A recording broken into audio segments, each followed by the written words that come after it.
everyone.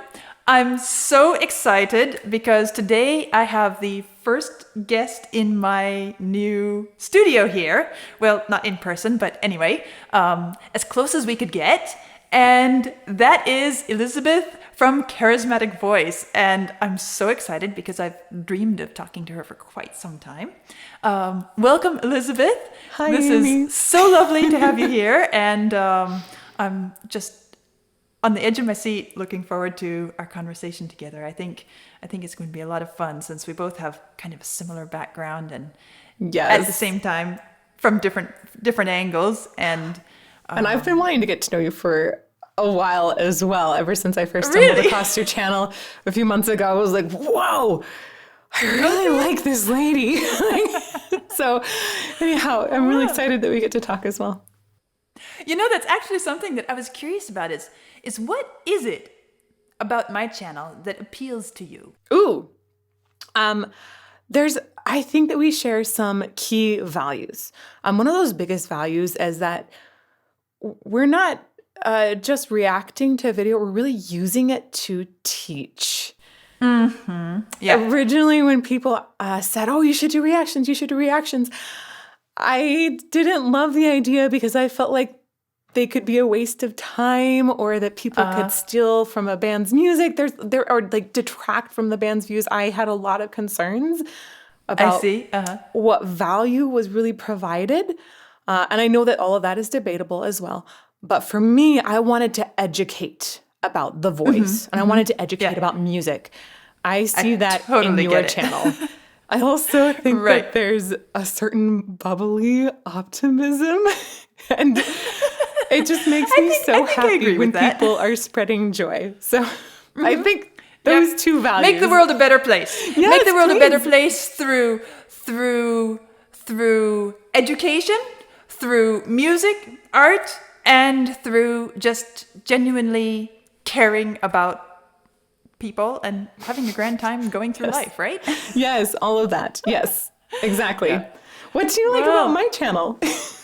You know, actually, I love the fact that you come at it from, as I said, a similar classical style background, but a different instrument than me. Mm-hmm. I love the voice as an instrument. I love listening. Well, I grew up listening and singing choral music. I have a very special place in my heart for choral music. And there's nothing as rewarding to me as singing, harmonizing in a group of really fine singers and that sort of communal activity. Well, I know you're an opera singer and that's a little bit different, but still, it has some advantages too, because choral singers aren't necessarily the most technically trained or knowledgeable. I won't say that none of them are, but in general, they aren't as highly developed singers as somebody who has a solo career. And as a teacher, as a teacher of music, a teacher of instruments, one of which is the harp, which is a little bit less common than the piano. Really? I wasn't sure if you taught harp. I mean, it's... Yes. I love that the harp is very present in your videos. The harp is my first love as an instrument. Going way back to my early childhood. But anyway, that aside, the idea that you bring to the table a really knowledgeable element about the voice. Not just, commenting on, oh, I like that voice, whatever, but that you can identify technically and you can educate technically. That appeals to me because one of the things that I feel like as a teacher is that the more people know, the better they are able to understand and make choices about what they listen to, what they value, how they evaluate what they enjoy, and what they do with their own voices, How do you choose? What if you want to become a singer? How do you know what to look for if you don't know some of the basics? And, if you don't even recognize that it's more than just getting in front of a mic and belting out at the top of your lungs. Understanding that there is a healthy way, there is an unhealthy way, and there is so many different ways of doing something healthily, and each way brings a different. Anyway, so those are the things that really attract me to your channel, as well as, yes, your positive attitude. Thank you. Yeah. Thank you. Okay, so we are both coming from this classical background, and we've been drawn into the world of rock and a little bit of metal. I think I've been drawn deeper down into this incredible world of metal, but we're both, I think, very actively exploring it. Do you feel like, are there any ones that have stood out to you as ahas? I understand something about this genre that I just never got before.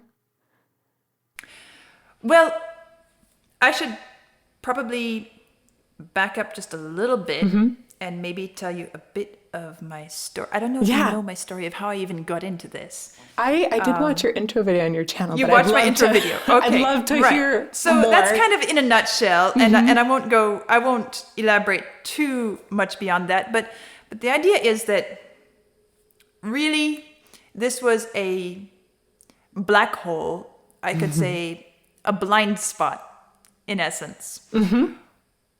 I knew nothing about it. I won't say that I never heard rock music, never heard popular music, but I never heard it intentionally.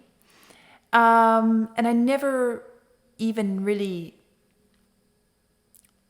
paid attention enough to recognize it as something that was a valid genre to explore. And maybe that sounds shocking and heretical and scandalous and embarrassing to many of the viewers. I understand.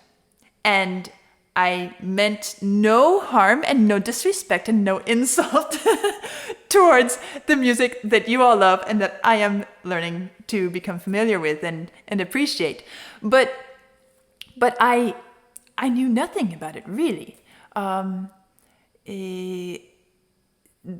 The idea that, what I heard driving past in somebody's car with the speakers blaring, it's like, I think I once said on one of my videos, it sounds kind of like factory noise, What is there beyond factory noise? I don't like music that sounds like factory noise. Why would I do that? I can go to a factory and go to work in a factory if I want to hear factory noise, right? But to discover that there is so much more than factory noise, and actually a lot of incredible beauty, a lot of genuine, authentic expression of the human experience, as well as, even beyond that, examining, and this goes to the core of what I believe so strongly the value of art and music is in society as a whole, in civilization. And what makes a civilized society is the appreciation and valuing of art and music. That is that as much as science can teach us about the world and advance us in so many ways, medicine, technology, mathematics, all the STEM emphasis, art is what teaches us about ourselves. It helps us know ourselves. It helps us understand ourselves. It helps us grow within ourselves and understand each other better. It's not just about, you see these why I teach music, it's because it encourages team playing. It encourages this and that. It goes far deeper than that for me. It gets to the core of what it means to be human rather than merely animal. And to me, that is incredibly important. So that's a long preamble but it kind of explains what I'm going to say here is that there have been so many surprises along the way for me. I guess I can't point to one specific surprise as far as, I didn't know that there or something, because basically I didn't know any of it was there. And, you know, of course, once I dipped my toes in, then I began to understand the vast field that was there and to kind of get a grip on it and understand. And so in some ways, when I hear a new piece now, I'm far less surprised than I was near the beginning. At the same time, it becomes more and more rewarding to me the more I get to know and understand. Because it's not just about the first sort of shock surprise. It's about the pleasure of discovering something meaningful and valuable. Mm-hmm. And so, I don't know, does that answer your question? Yeah. I think it's a very beautiful explanation. I didn't point to a specific piece, but you know, there have been some. Well, let's just take one of the very first pieces I listened to. I guess the first two Vlad had me hear, and he chose them very carefully. Was Queen's "Love of My Life," ooh, and Beatles' "She's Leaving Home." Okay. He chose them because they both feature the harp. I remember my astonishment when I yes, and "Love of My Life" is absolutely gorgeous. But I remember the curiosity and the amazement and fascination when I heard "She's Leaving Home," the opening where the harp does this fancy stuff, because I didn't realize how that sound was created in the recording, in the editing after the recording. And I know enough about harp to know that kind of sound is kind of possible, very possible, under certain circumstances on a particular type of harp, which is not the modern concert harp. And so I was suddenly incredibly curious, like, oh my goodness, but how does it, you know, and it was quite a journey for me to, and fun discovery for me to not only discover really how they made it happen, but also to be able to share with my viewers a bit about harp along the way, which, you know, and kind of explain why I was so caught off guard by that one and fascinated by it. So, you know, from the very beginning, there were all kinds of surprises along the way. Those are really awesome choices. I mean, that's a great question to turn around and, you know, what about you? What is it that you find most surprising in rock music? I think if I were sort of to turn my question back to me, there are some key moments of discovery, and I agree with you. It's a huge just journey along the way. It's a lot of music and culture that is being digested, and I'm starting to understand different movements and periods within rock and then within metal, and I'm just expanding my mind to understand in that time what that meant. I think that's really fascinating. But for me, one of the big moments came when I listened to Ronnie James Dio. I realized that he had vocal technique that could rival an opera singer's. And before I thought, okay, well, contemporary singers, you know, I usually will divide into classical and contemporary. There's a really big split in the technique. Right. I used to think, well, an opera singer is just, they've marinated, they've worked on it so much longer, right? The, opera singers are going to generally have much better, maybe more refined Understand. technique. Yep. And then when I listened to Dio, I was just totally struck. And that's my comparison at this point of somebody in contemporary music that I think really rivals Pavarotti. I think these two have so much in common with how they're delivering to their audience and that Now it's you have me so incredibly curious generous. because I don't think I've listened to him yet. So I'm so excited for you. Too. It's been my fault that a lot of other channels have been getting more into Dio. I frequently try to introduce people to him because he still is now one of my all-time favorite singers. And Really? yeah, That's and amazing. Like heavy rock and then going into metal. I mean, wow. Uh-huh. And he's just so generous with his sound and has such beautiful expression. So technique to rival an opera singers. That was That's impressive.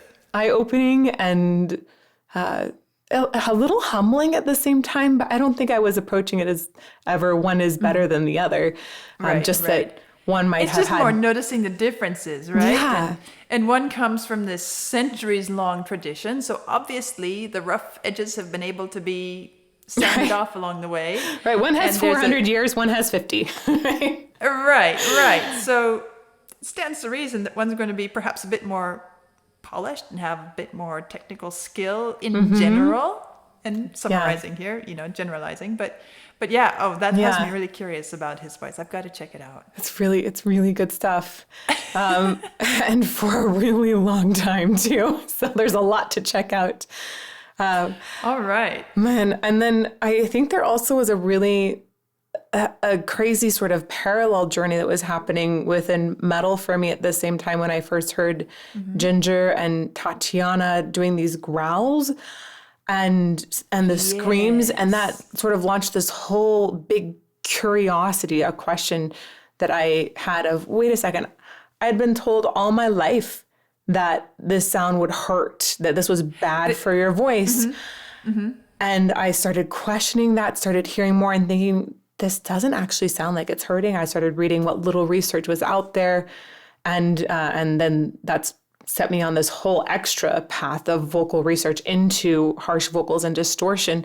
So yeah, I think there was this really that is so cool, crazy discovery and shift in my entire life journey when I first heard Ginger and then started following audience recommendations through that.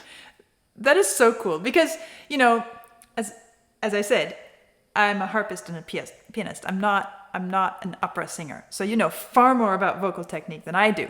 But speaking just on a technical level, I equate it to, let's say athletes and, the assumptions that people have in their everyday lives of, if I do this, it might injure me, or, if I do that, I feel it hurts my back or whatever. And then you see athletes go out and do it and it's like, you know what? Maybe it's not inherently damaging. Maybe it's just the way I'm doing it that is either I'm doing it wrong or I'm just not prepared for it. I haven't done the groundwork for it or something like that. And so as I'm listening to you talk about the voice, I'm thinking in that respect, because yes, I kind of had that assumption at first too, is that people who sing this way, they can't be okay long-term in their voice. I mean, it sounds like it hurts. It sounds like you end up without a voice afterwards. And to be fair, sometimes if I see a video of someone singing, and I'm sure you see too, there are plenty of people who do strain their voice. Yes, there are. And so it's like, just listening, for me, I'm not technically versed enough to judge, okay, is that a healthy or is unhealthy? But I did have that sort of assumption at first that your voice would be messed up if you sang like this for very long. And then as I'm listening and I'm realizing, you know what? Some of these singers have really long careers. Yeah. And when they speak, their voice still sounds okay. I think that's key. Yeah. That's a sign that maybe it's not as harmful as I thought it was, which means there's a whole world out there of vocal color and tone and style, which would be wonderful to make it, as you said, learn about it and make it a standard part of learning how to handle the voice. Because just like with athletes, the more you cross train, the less prone you are to injury. I think it's exactly like athletes or I like to compare it to weightlifting, where if you go into the gym and you try to lift something the wrong way, you're going to get hurt. That's what happens. And it's the same thing with, I'm guessing with harp, but I know it's the same thing with piano. If you're practicing the wrong way for a long time, it's going to hurt. Things aren't going to work out exactly. Yeah. So now, go ahead. Oh, no, you can go ahead. I just wanted to make sure I didn't miss one question, which I wanted to ask you is, how did you come into this? I mean, how did you end up diving into this? Because we're talking about your surprise as you get into it. But how did you come to it, really? Yeah, there were a couple of key moments that led up to it. One, I was in LA at the time singing in LA Opera, but also working a lot in video game sound and trying to launch YouTube at the same time. There's this phrase that some people describe various LA creatives with. They call them slashers, meaning that there's slashes, which is opera singers / producers / composers. Okay, got it. I fit that wearing all perfectly. The hats. All of the hats, trying to do it all, not sleeping at all. I was able to do that at the time. I can't do it anymore. But I was at a game sound conference, which is, I just loved going to these conferences, learning more about game sound and how I could do better in that particular field. And I met another YouTuber there, became my mentor. And he took a look at my channel. I had lots of education videos about the voice there, about all kinds of vocal fox, what part, it was, I would say, very traditionally educational, except for I was putting it on YouTube. And he looked at it and he said, "You've got great content, but you need to change your thumbnails." And I said, "What's a thumbnail?" At this point, like, every YouTuber knows what a thumbnail is, but I still had no clue. And I'd been making quite a few videos.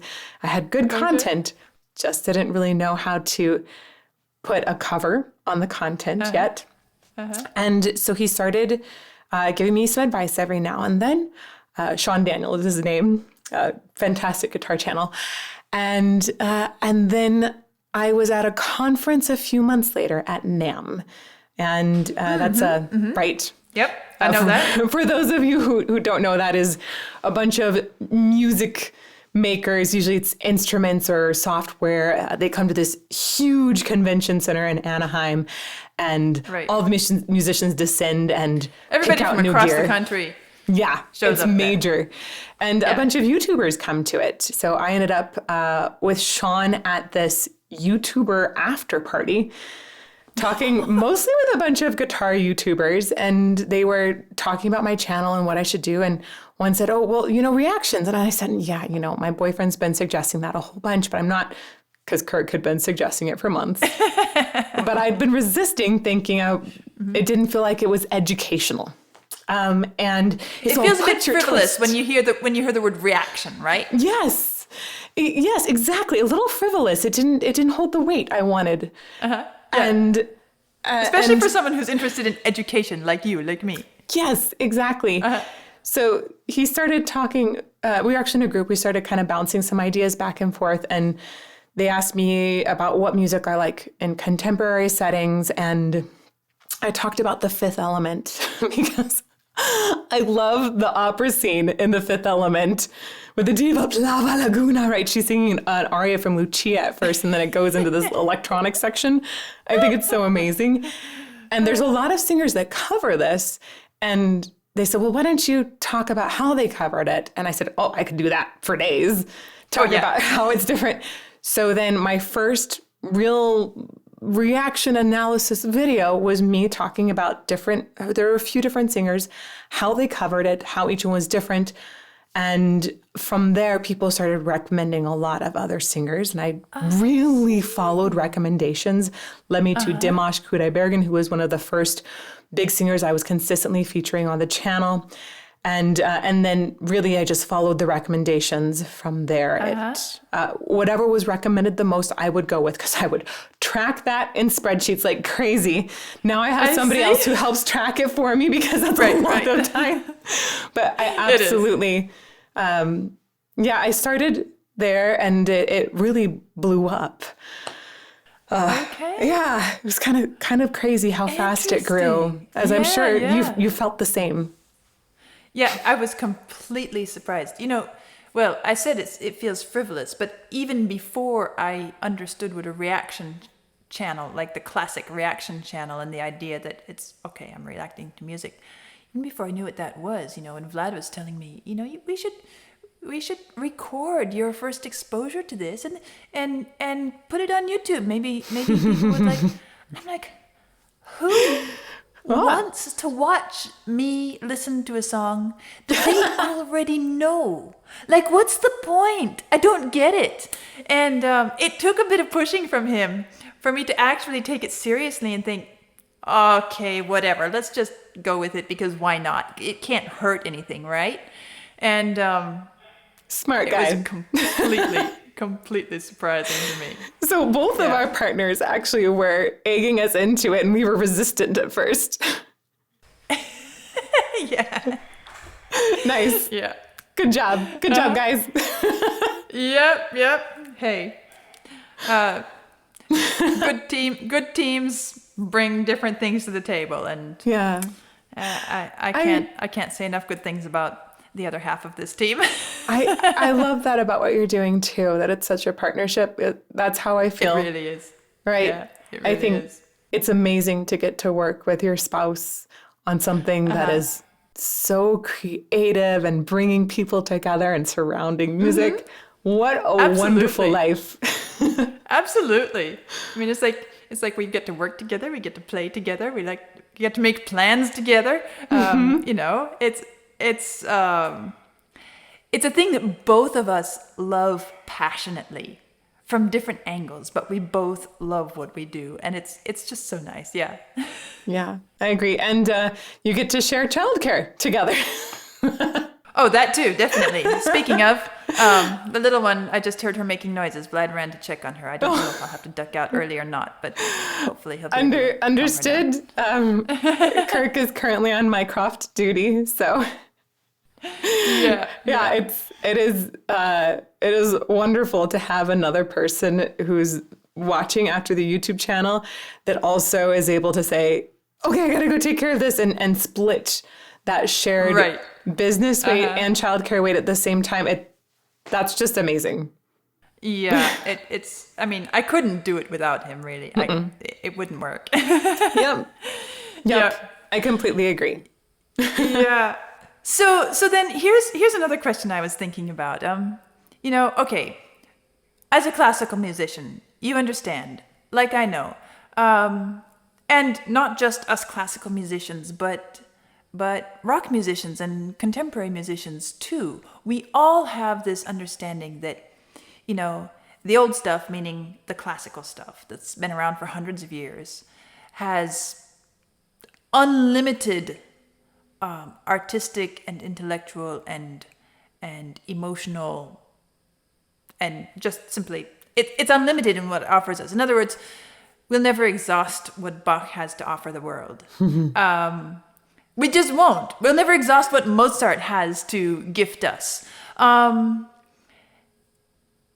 At the same time, there's this very modern kind of feeling by many people that, these are tired old composers that are long dead, and all the classical musicians do is they just play the same stuff over and over and over and over again, and they never create anything new. And I get that. I understand why they feel that way. But I have a couple questions to pull out of that. And one is, as I've become familiar with rock music, especially with the classic rock era, and understand how many lovers of rock music really adore and appreciate that era, the classics. And that is gone now. It's past. It's over. We've moved beyond that. in a way, they're kind of falling into the same situation that we did several hundred years ago, right? There is now a body of work which is worthy of appreciation. It's valuable. We have admiration for it. We enjoy it, and it's already done. They already did the work. Whether it's Queen or Beatles or Led Zeppelin or Pink Floyd, whatever, right? At the same time, we don't exactly see in real time the new ones coming up to take the place, right? It's kind of like, okay, that was done. Now what do we do? Do we start melding genres? What is there new to create? And it's kind of the same struggle that classical musicians faced and composers faced in the 20th century, right? It's like we've already exhausted everything we can think of. Now what? What is the future of music? And so you as a musician, how do you relate to that? Both in what you're listening and what you're looking at down the road in the future. How do you think about, what is the future of music? Rock music, contemporary music.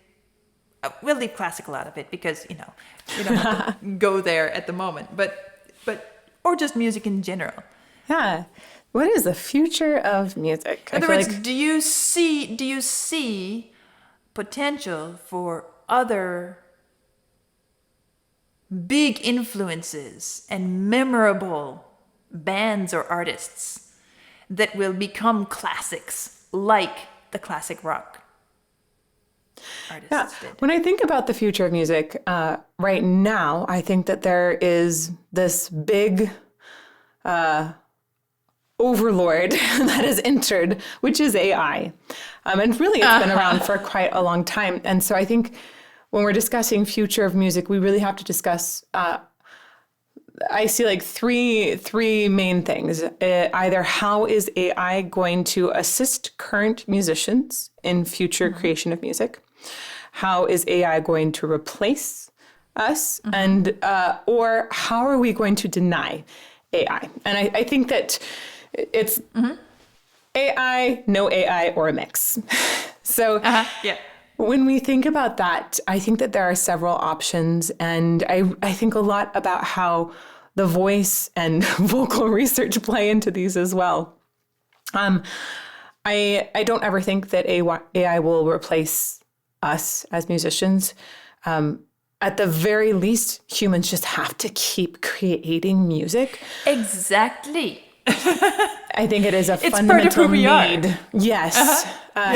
It goes back long before classical music existed, right? Exactly. I think it is just a part of humanity from the very first beginnings. I think we would cease to exist without music. I completely believe that. It is an expression of humanity. I'm with you on that. Yep. So the option of AI completely replacing music creation, it's not going to happen. Could a degree a little bit lesser happen? Maybe, but I actually really don't see that happening there. I've explored a lot of AI and a lot of sumo in particular, looking at how well it can replicate voices. And while it can replicate some things, it just hasn't gotten close enough to really being able to create a raw human sound. If we had a little electronic edge on it, like maybe R&B that's been slightly produced, once you start getting a more produced edge on the sound, then AI is able to get closer there. But hey, maybe it'll even get super close and be able to replicate a human's voice fairly well one day. Right? Maybe it will. I don't think that's going to stop us. I don't think so. Mm-hmm. I agree because I absolutely agree with what you say, that we as humans have to create. Mm-hmm. We have to. And music is one of the most fundamental ways of creating. And actually, I think that, if just suppose AI were to become you couldn't indistinguishable between the human voice, right? If you could come up with an AI voice the same. Just suppose we've lived through a good half century or more, perhaps even coming close to a century now, in which we've become more consumers of music rather than makers of music, just the average everyday person walking down the street. And I have this little curiosity in the back of my mind, thinking, okay, I wonder if AI is going to be the thing that puts us all back into becoming more active as creators, because suddenly we feel the need to be connected to who we are more, and so we feel the need to create more actively. I don't know. It's just a thought in the back of my mind, and it may, AI may be the thing that actually drives us as humans to all embrace our creativity musically more than we have for the past century or so.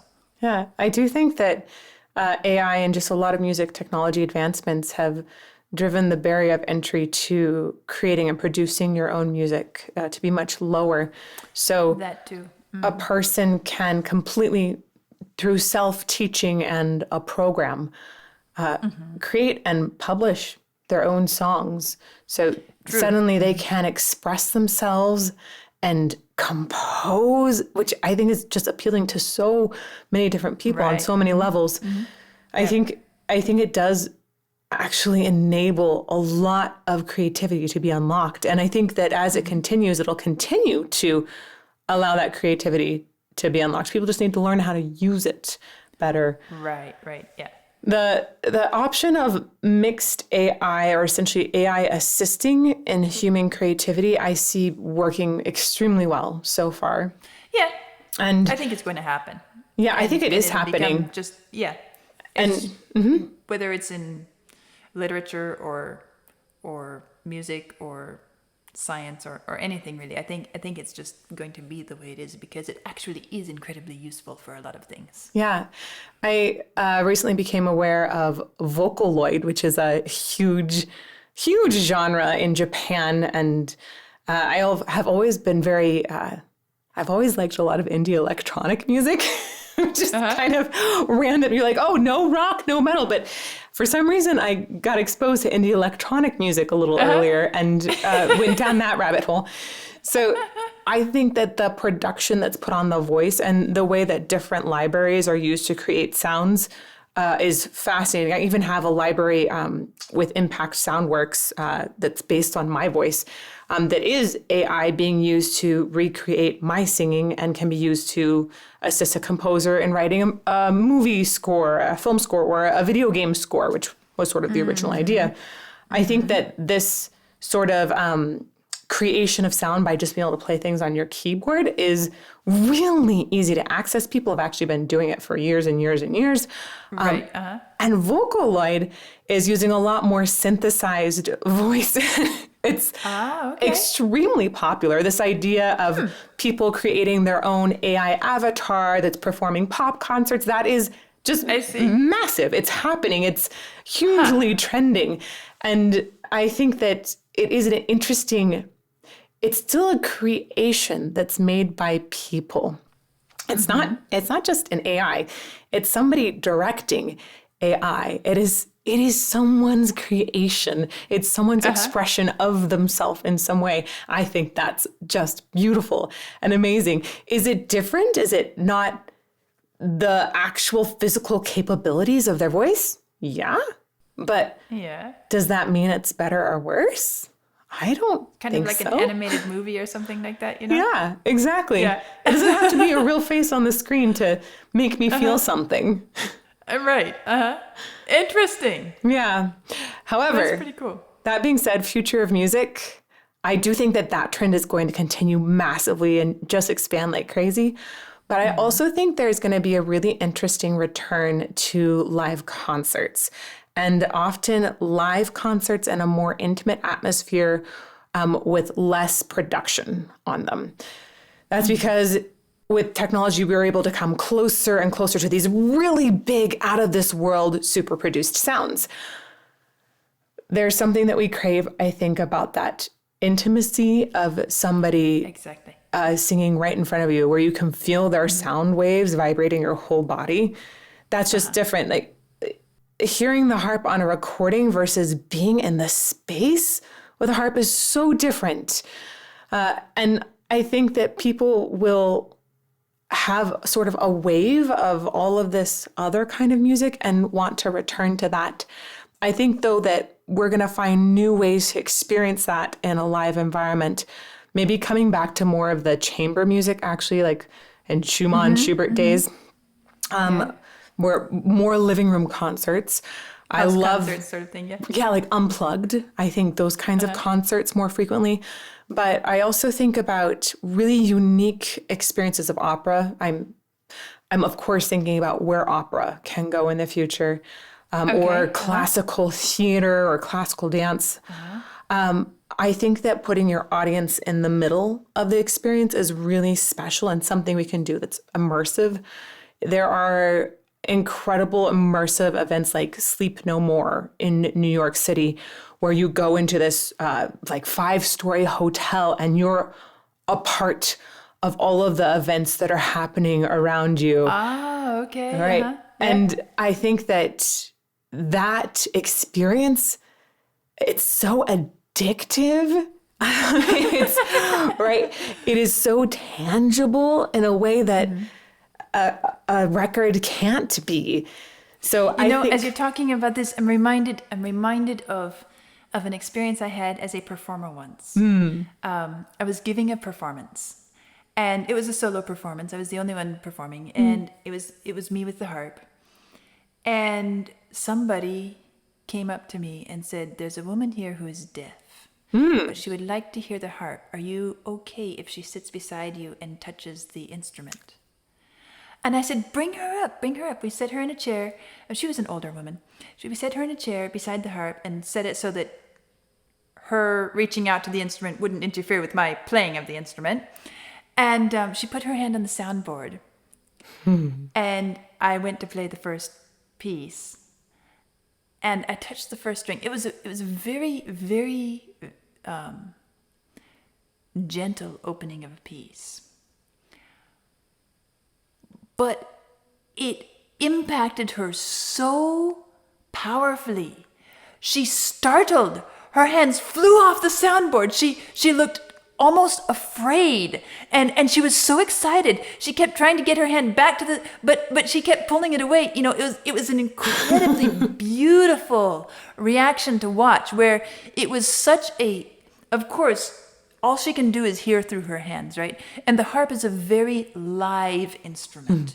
And so it's an incredibly, for somebody who's used to just, putting their hands on somebody's throat or lips or something like that, and hearing very, very small vibrations, to have your hand on the harp soundboard, a concert harp soundboard, that is like deafening. And it stuck with me, of course. It was an incredibly memorable experience, and audience member, of course. But as you're talking about, how we will probably come back to more intimate and direct interactions with music, that immediately came to mind as a sort of example of perhaps what we will be like. If we're so accustomed to technology and AI and artificially, I don't mean artificial in a denigrating way, but, and more than just the unedited, unenhanced, musical creation of our hands and voices, right? Right. Maybe that's going to be the type of response we have to something that is just incredibly human and immediate. That's beautiful. It makes you want to design like a murder mystery plot where you get a clue from feeling the harp, but you have to tune into those vibrations enough that you understand what they mean. Oh my goodness. There you go. I know. There you go. If you write it, I'll read it. No, I don't want you to read it. I want you to be a part of it. You have to, it's something you have to be there. It's a dinner party and everybody's, anyway. I see. Okay. Sure. That's the kind of thing where it's real and live and you can touch and feel music. That's where I think that live music is going to play a really crucial role in the future. I think there'll be a sort of a return to it in a way that I don't think most people are expecting. That's my prediction. I agree. Yes, I agree. And, we're just sitting here talking about what we guess might happen in the future, but that would not surprise me at all. Because I feel the same way about it, really. I do. And I don't know how many people actually sit down and think about this. But it's fun stuff to think about. And, it is fun. And, try to decide, okay, what really is it going to be like? But somehow I feel like that's the way it's going to go. And I think it's more than just me wishful thinking as a musician. I don't think it's just me not wanting to become irrelevant. I think it is a recognition of the fact that we are real human beings and we respond to far more and we need far more than just electronic input. I think it's interesting because you're very proficient in both harp and piano has very successfully made the jump into contemporary music. It's present a lot. And it's even become present in keyboards and synthesizers. So we're not worried about piano fading away at all. Right. How do you think harp can, I guess, not only stay relevant, but how can it become more relevant in contemporary music? What would a possibility be? That's an interesting question. Harp is a funny instrument. It's always been a bit of an enigma for composers and musicians, even in the classical realm. Back during the Baroque era, there wasn't this recognition of harp as having an identity of its own. If it was written for keyboard, it was written, it could be played on the harp.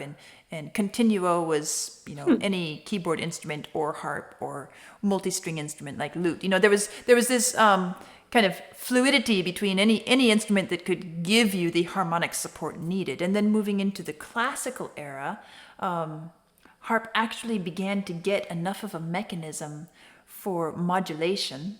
That means changing keys for those of you who aren't musicians, that it could function at least to a limited degree, but it was still limited because there are strange things about the way a harp works harmonically, that you don't have the access of all the keys all at once, like on the piano.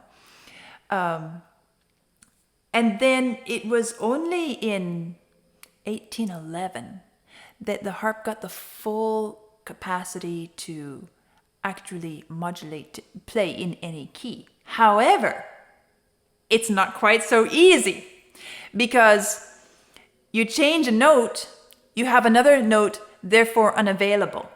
That's with the pedals that you change it, right? Yeah.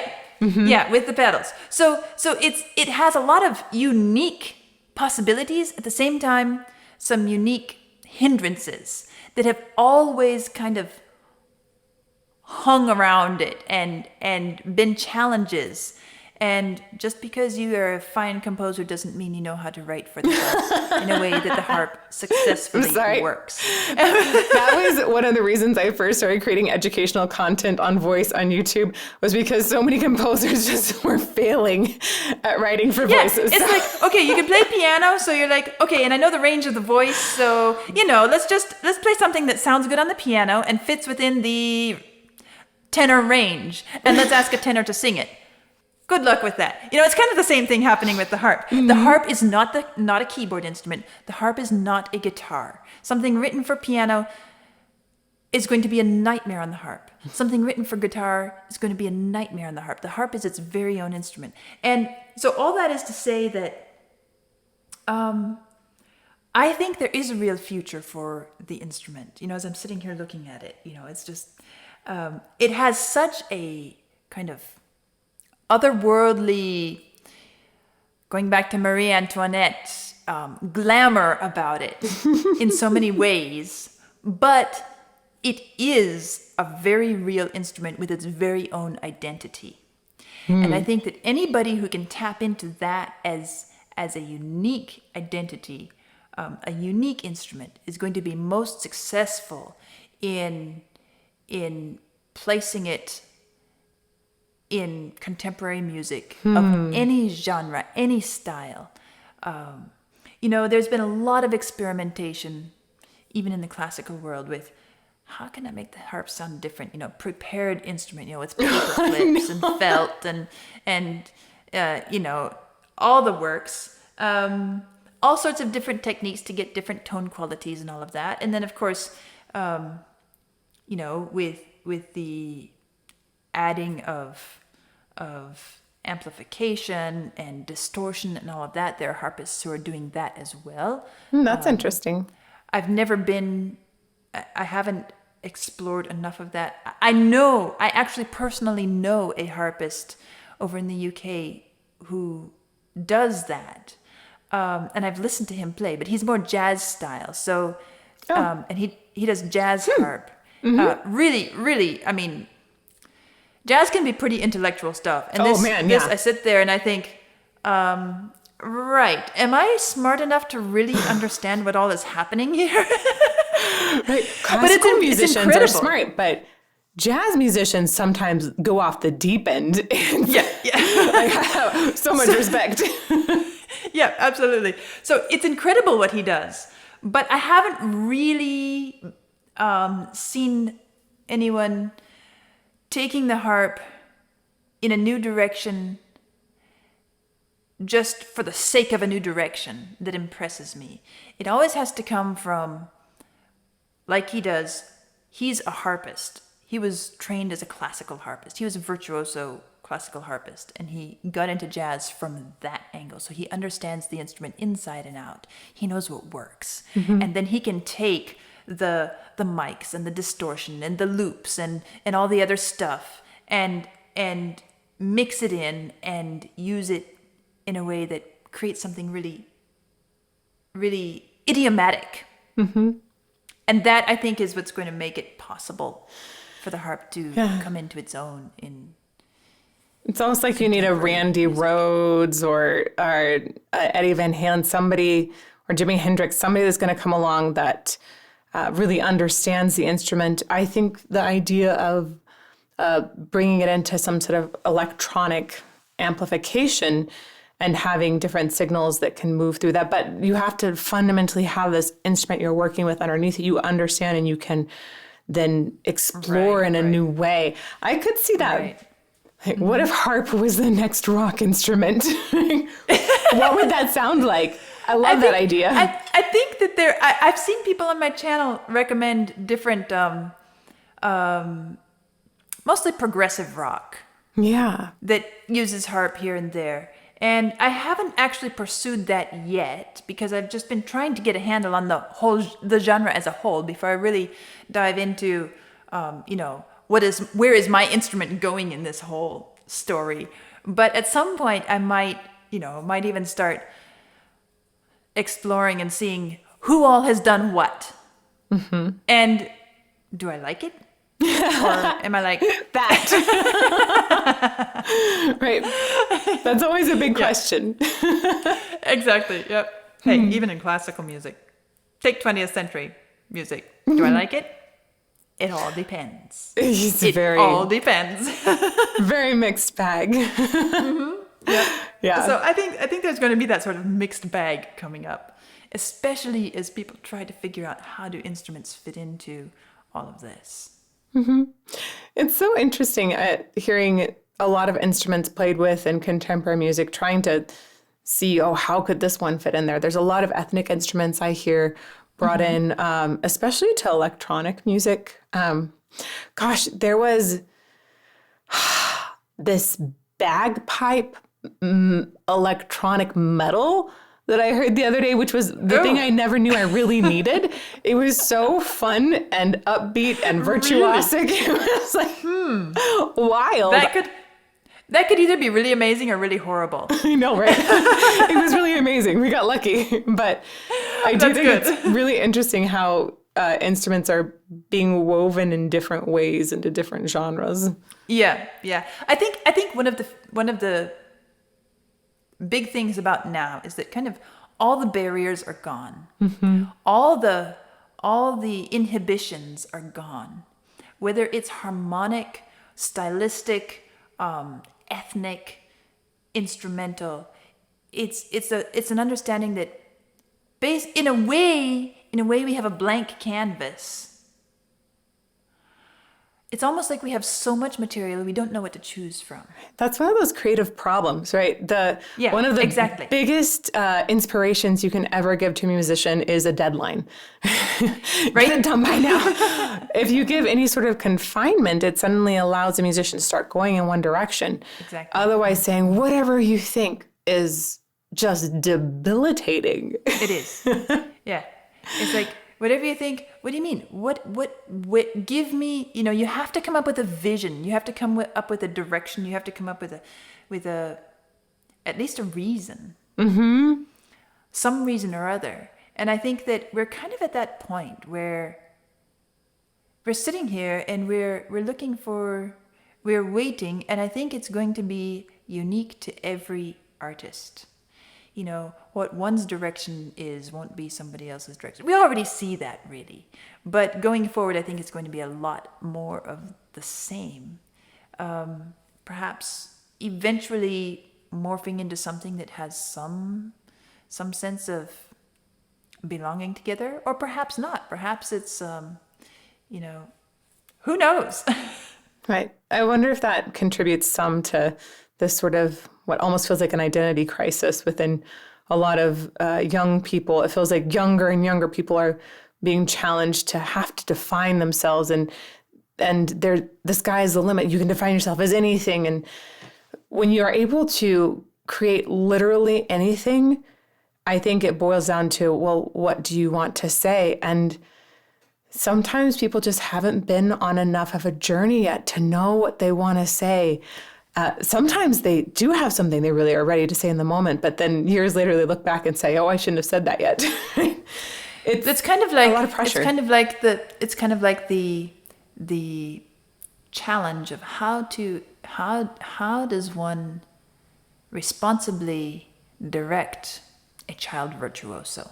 Mm-hmm. Because that is, they may have skills to rival most of the world's instrumentalists or singers, but they're still a child, and they still have a long journey to travel before they have a real depth to their artistic experience, to the point where they can choose in an informed way what it is that they want to say, what is their voice.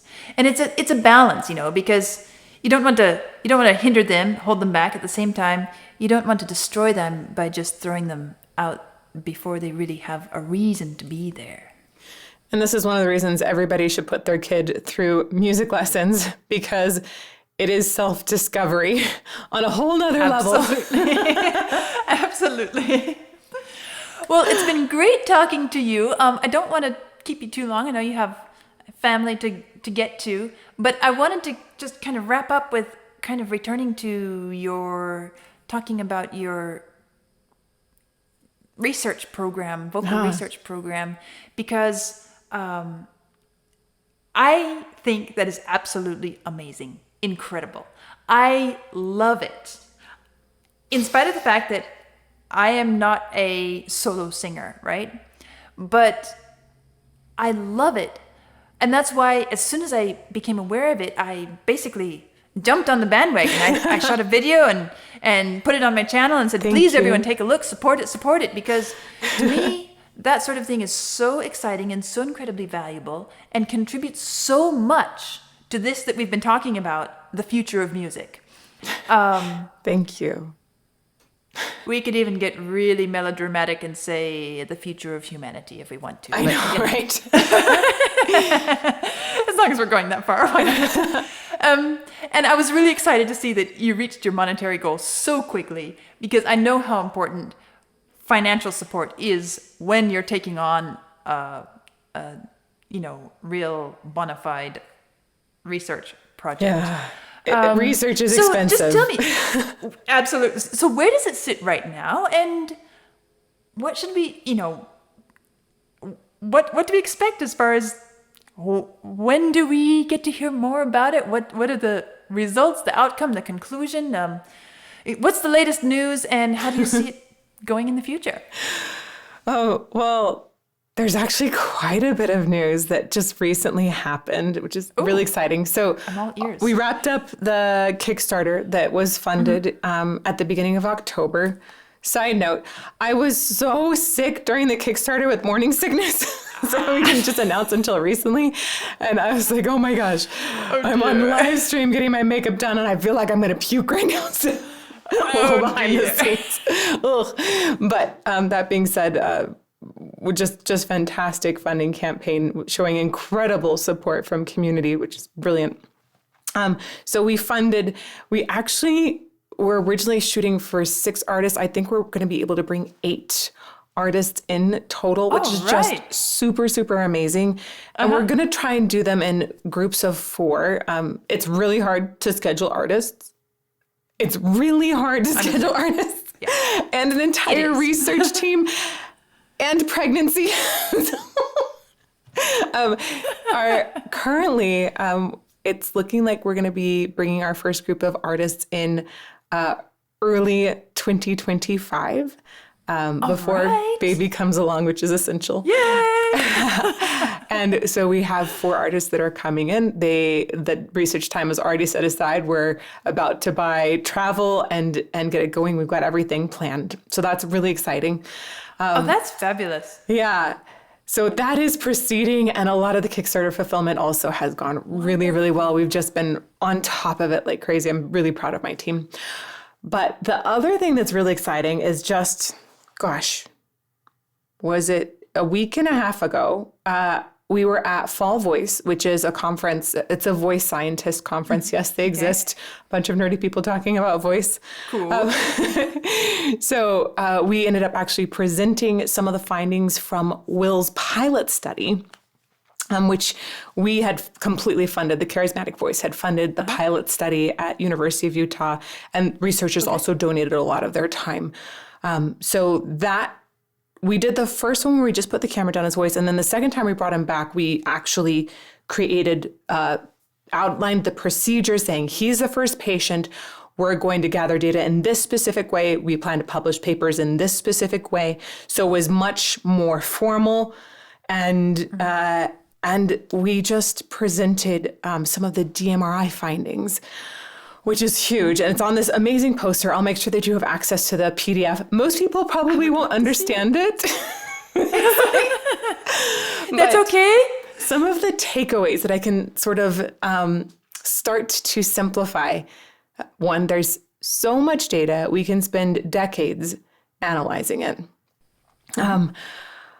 We're seeing so much movement. I don't know if you were ever told at one point that you don't want to have your larynx kind of going like way up and way down. You want it somewhat stable, maybe in a somewhat neutral position. Yeah. Mm-hmm. There is an insane amount of movement.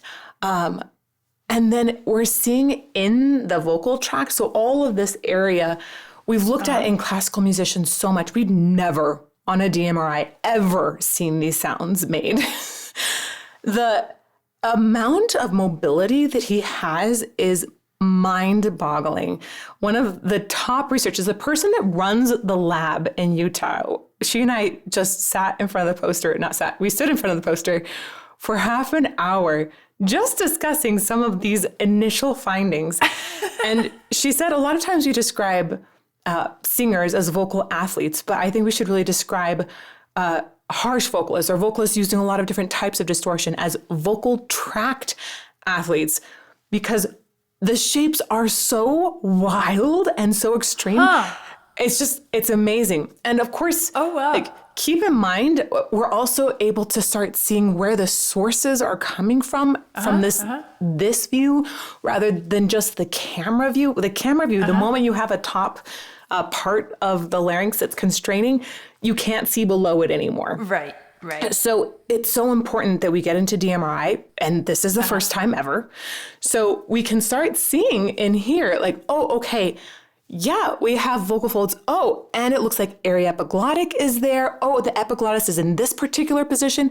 Suddenly we're getting the full picture. And it's amazing to see how many different sound sources are being activated in the vocal tract. It's confirming that is fascinating, right? Exciting, and just this is like right? the coolest thing ever.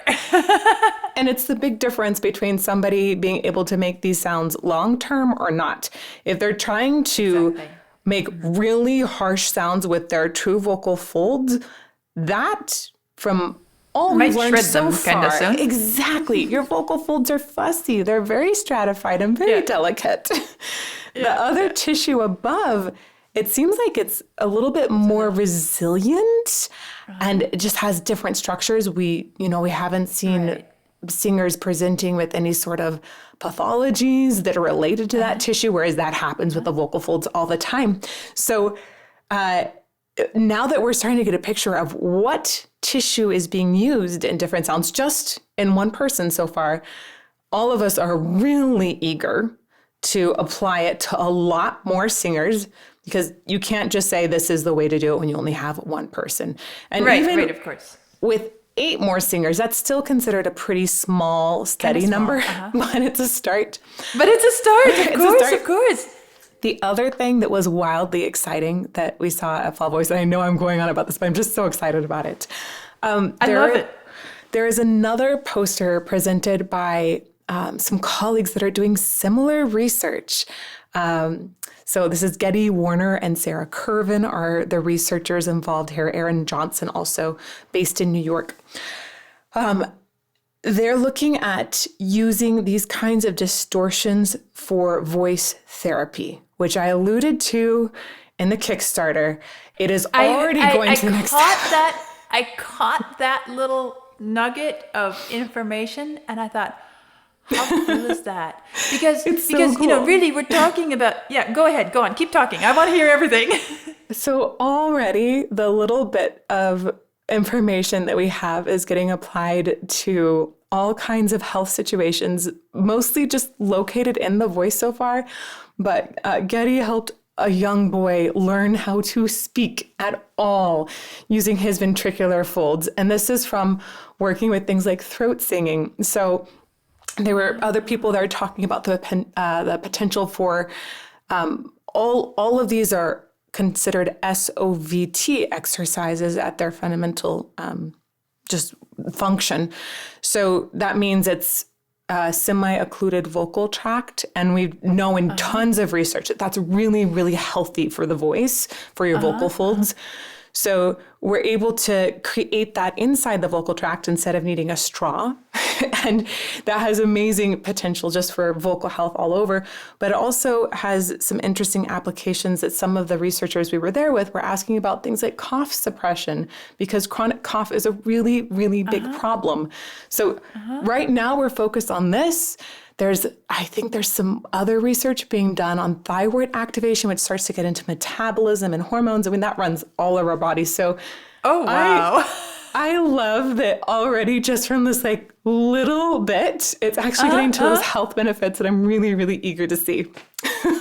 That is so exciting. And I am so happy to hear that. And I don't know how much of our audience is going to be like as crazy excited as I am hearing it. But I mean, when you just start thinking about the potential and the fact that this is just the tip of the iceberg and just the beginnings of a whole field of research, basically. I mean, what you're pioneering is just incredible and so exciting. And I'm so thrilled that you're doing it. I think it's amazing. Thank you. Yeah, it's the frontier. Nobody's really gone into this area in depth before. It's hard to believe.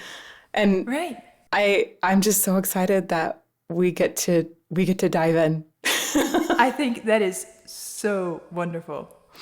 Yeah. Well, thank you. Thanks you for that. Thank you. You let me I guess talk we about spent that a whole lot more time than than I planned on. I hope I didn't wear you out. I know it's No. kind of late for you. That's okay. and- It's late for you. It's later for you. Congratulations on your pregnancy. Oh, I thank hope you. everything keeps going well. I wish you all the best. Congratulations on this research project. I mean, that excites me as well.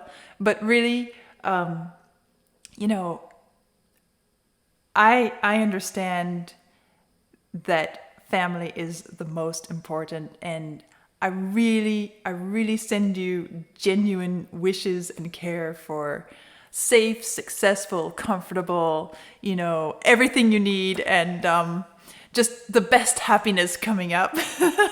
We have such a bond as moms of young ones, right? I feel like we do. I really feel like we do. Right, running YouTube Yeah. channels at the same time. Right. That's something special.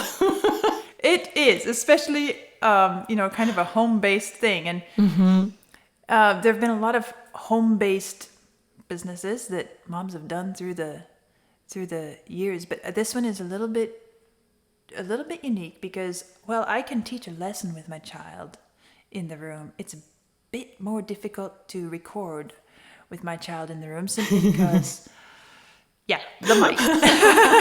Yep. Yeah. So, you know, we learn as we go and support each other. And I appreciate so much the time you've taken tonight to talk. And I'm looking forward to staying in touch. And thank you. Same to you. Thank and you very wishing much. you and your family all the best. I'm so happy that you have your pod, essentially, like your little, you've got a really good Yep, family thing yep. going. It's so beautiful. I do. Yeah. Good. Well, thank you have a so much for lovely having me. night. Yes. Thank you again. And we'll be in touch. Sounds great. All right. Bye. Bye.